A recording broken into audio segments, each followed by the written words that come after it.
भारत माता की thank you.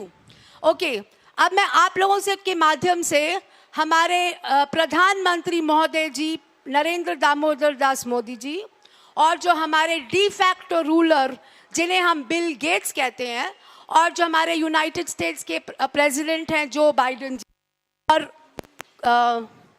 Hello हाँ जी, तो मैं इन सब से सिर्फ एक सवाल पूछना चाहती हूँ। आज आप लोग बहुत बड़ी बड़ी बातें करते हैं कि आप लोगों को ग्लोबल हेजेमनी करनी है, आप लोगों को विश्व में पूरा राज्य करना है। मुझे बस एक छोटी सी बात ये बताइए कि अगर आपको एक कोरा कागज़ दिया जाए और ये विश्व की स्थापना नहीं हुई हो तो क्या आपके दिलो दिमाग में कभी ये भी आया होगा कि एक आकाश भी हो सकता है और एक सूरज भी हो सकते हैं, एक मून भी हो सकता है और चांद तारे भी हो सकते हैं? क्या आप लोग कभी ये सोच भी सकते थे कि जिस परमात्मा ने हमारे जो माउंटेन्स बनाए हैं, ओशंस बनाए हैं और जो पानी बनाया है, क्या आप उसकी स्थापना कर पाते? आज जो आप उसके ऊपर राज्य करना चाहते हैं, एक पत्थर में भी जो कीड़ा होता है ना पत्थर में, उसका भी उसको खाने देने का भी परमात्मा ध्यान रखते हैं। एक चिड़िया सुबह घर से जाती है, उसका खाना भी परमात्मा उसका ख्याल रखते हैं। जब गर्भ में बच्चा होता है ना 9 महीने, उसका भी खाना परमात्मा देते हैं। क्या ये लोग दे सकते हैं? क्या इनकी सोच वहाँ तक जा सकती है? आज उजाड़ने का काम कर रहे हैं लेकिन ये काम इन्होंने कभी नहीं कर सकता। मैं कह रही हूँ, मैं इन सब से एक कहती हूँ, प्लीज कॉन्टेम्पलेट, अपने आप से पूछो, आप जो इतनी बड़ी बड़ी बातें करते हो चांद तारों की, मून की, आर्टिफिशियल इंटेलिजेंस, ड्रोन्स वगैरह वगैरह, एक चींटी में, एक छोटी सी चींटी में आप श्वास दे के दिखा दो। आपको एक बात बताए साथ संगत जी, जब हम कभी रोड पे जाते हैं तो हमने देखा होगा कई लोगों के हाथ नहीं होते, कईयों के पैर नहीं होते। क्या आपको पता है वो कौन सी शक्ति से फिर भी हंसते खेलते हैं? परमात्मा की रूहानी शक्ति, जिसको हम छू नहीं सकते, जो सबसे सूक्ष्म है लेकिन सबसे पावरफुल है। और मैं कहती हूँ सबको, मोदी जी आप सारी की सारी अपनी धन दौलत ले आओ, अपनी आर्मी ले आओ, अपना सब कुछ ले आओ, अपने काले कलम करने के काम ले आओ। अगर आपको एक मनुष्य बनाना है ना, सिर्फ जिसकी श्वास ना हो और रूह ना हो, उसके लिए भी आपको 5 ट्रिलियन स्पेंड करने पड़ेंगे एक नॉर्मल मनुष्य बनाने का, जिसके सिर्फ बॉडी पार्ट्स होंगे, जिसमें ना रूह होगी ना आत्मा होगी। उसके लिए भी आपको 5, और मैं एक की बात कर रही हूँ। आप तो गाजर मूली की तरह आप लोगों ने ये यूनाइटेड नेशंस का डीपॉपुलेशन एजेंडा बनाया हुआ है। what right do you have to kill human beings? What right do you have to kill the biodiversity? मैं पूछना चाहती हूँ ना, आप किस हक से मार रहे हो? साथ संगत जी, ये जो यूनाइटेड नेशंस का एजेंडा है, ये हमारे जो प्रोटेस्ट हो रहा है, हमारा जो फार्मर्स का, ये है इसकी जड़। ये कहती है, ये मैं नहीं कह रही हूँ, ये यूनाइटेड नेशंस कहती है, depopulation, control of population growth and population density. कहने का मतलब ये लोगों को मारेंगे क्योंकि इनको चाहिए कि पूरे विश्व में, भारत में नहीं, पूरे विश्व में सिर्फ 5% लोग रहें। क्यों? क्योंकि इनका स्वार्थ बहुत बड़ा है। ये कहते हैं दुनिया के सारे नेचुरल रिसोर्सेज, पानी, पहाड़, जो हमारी डायमंड्स और आयरन और सब कुछ सिर्फ इनके हवाले आना चाहिए। आपको पता है साथ संगत जी, ये जो यूनाइटेड नेशंस है, सॉरी टू से, लेकिन ये बिन दांतों का शेर है। और यूनाइटेड नेशंस की जब स्थापना हुई थी 1945 में, उस समय तो सिर्फ ब्रिटेन का हाथ था। उसके बाद यूनाइटेड स्टेट्स, अगर आज हम यूनाइटेड नेशंस कहते हैं तो सब लोग समझ लो यूनाइटेड नेशंस मतलब सबसे ऊपर यूनाइटेड स्टेट्स, उसके बाद ब्रिटेन और नेटो के सारे जितने भी विश्व हैं। यूनाइटेड स्टेट्स जी कहते हैं हमने सिर्फ एक धर्म पूरे विश्व में लेके आएंगे, एक धर्म, शैतानों का धर्म, जिसको कहते हैं एल्यूमिनाटीज और लूसीफर्स। ये मैं नहीं कह रही हूँ, ये इनका डीपॉपुलेशन एजेंडा कह रहा है।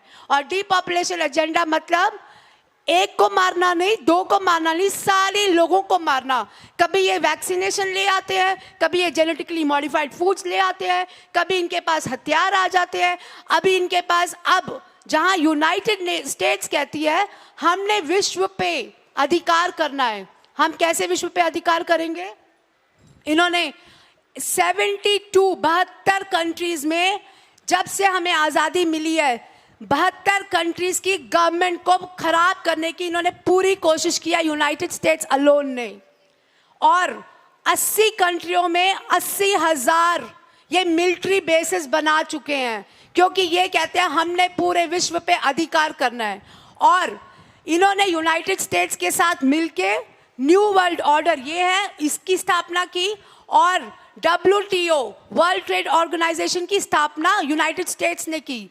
यूनाइटेड स्टेट्स और यूनाइटेड नेशंस कहते हैं हमने सबको अपना कर्जदार बनाना है, सारे मुल्क को कर्जदार बना के हमने उनकी जितनी भी उनके सॉवरेन होती हैं, जैसे एम्बेसी हो गई, मिलिट्री बेसेस हो गए, उनकी बैंक्स हो गए, उनके प्राइवेटाइजेशन करने, उनके सब कुछ, यूनिवर्सिटीज़, वो ये काम यूनाइटेड स्टेट्स ने यूनाइटेड नेशंस के साथ किया है।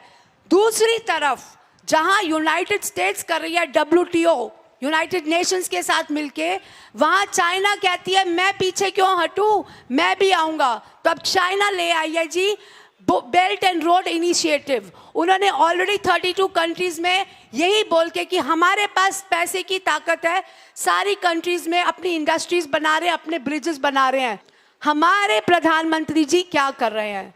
कहने को हमारे प्रधानमंत्री जी हैं, PMO ऑफिस से नीति आयोग के साथ जितने भी चीफ मिनिस्टर्स हैं और गवर्नर्स के साथ मिलके नीति आयोग के थ्रू ये सारा एजेंडा, मैंडेटरी मल्टीपल वैक्सीनेशंस, कोविड-19, लॉकडाउन, प्राइवेटाइजेशन, जो भी कर सकते हैं, जितना बेड़ा गर्क इंडिया का कर सकते हैं, कर रहे हैं। और दूसरी बात, चाइना को भी पूरी सपोर्ट कर रहे हैं। आपको एक बात बताती हूँ, अब प्रधानमंत्री जी ने और एक नया काम शुरू किया है। पहले तो हम लोग ये कहते थे कि वो सिर्फ अंबानी अदानी के डीलर हैं। अब आप लोग सुन लो, अब प्रधानमंत्री जी यूनाइटेड नेशंस, यूनाइटेड स्टेट्स और चाइना का डीलर का काम कर रहे हैं। क्यों? साफ्टा कंट्रीज, जो 7 कंट्री हमारी इंडिया को मिला के, भूटान को, बांग्लादेश, पाकिस्तान, नेपाल और श्रीलंका में जाके यही एजेंडा जो चाइना चाहती है उनको प्रमोट करिए, जो यूनाइटेड नेशंस चाहते हैं उनको प्रमोट करिए। अब ये काम कर रहे हैं। आप लोग को समझना पड़ेगा, अगर हमारे सामने और हमारे बॉर्डर्स की कंट्रीज भी इस जंजाल में फंस गई तो हम भी फंस जाएंगे बुरी तरह। अब मैं बताती हूँ प्रधानमंत्री जी ने चाइना के क्या किया। लॉकडाउन के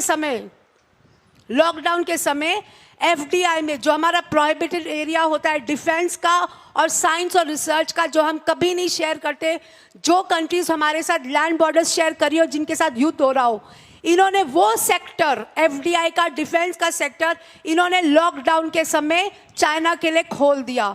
पिछले महीने की बात है, साइबर अटैक्स चाइना ने हमारे पे किया, हमारी 12 इंडस्ट्रीज पे और हमारे डिफेंस पे। मोदी जी कहते हैं नो प्रॉब्लम। हमको कहते हैं कि भाई बॉयकॉट करो चाइना को, हम BRI में नहीं है, बेल्ट एंड रोड इनिशिएटिव में नहीं है। लेकिन चाइना का जो बैंक है AIIB, उसमें मोदी जी ने $100 बिलियन इन्वेस्टमेंट किया है प्राइवेट सेक्टर के थ्रू, गवर्नमेंट को नहीं बताया है, दूसरी तरफ से इन्होंने इन्वेस्ट किया है। हमारी बैंक्स में चाइना है और सारी पूरी चाइना हमारी इंडस्ट्रीज में भी कर रही है। The power of spirit has always vanquished the sword, and it shall do this time also. And truth shall triumph, it is timeless. Modi ji, अगर आप सुप्रीम कोर्ट से सत्यमेव जयते निकाल दोगे, उससे कुछ नहीं होगा। आपके कहने से परमात्मा जो 3 काल सत्य है वो रहेंगे। कल भी सत्य थे, सत्य की जीत हमेशा होती रही है। कल भी सत्य की जीत थी, आज भी है और आने वाले में भी होगी। इसी के साथ मैं यहीं पे खत्म करके, सब लोग इकट्ठे होके कहो, भारत माता की, भारत माता की, भारत माता की, वंदे वंदे मातरम, जोर की बोलिए, वंदे। थैंक यू साध संगत जी। वाहिगुरु जी का खालसा, वाहिगुरु जी।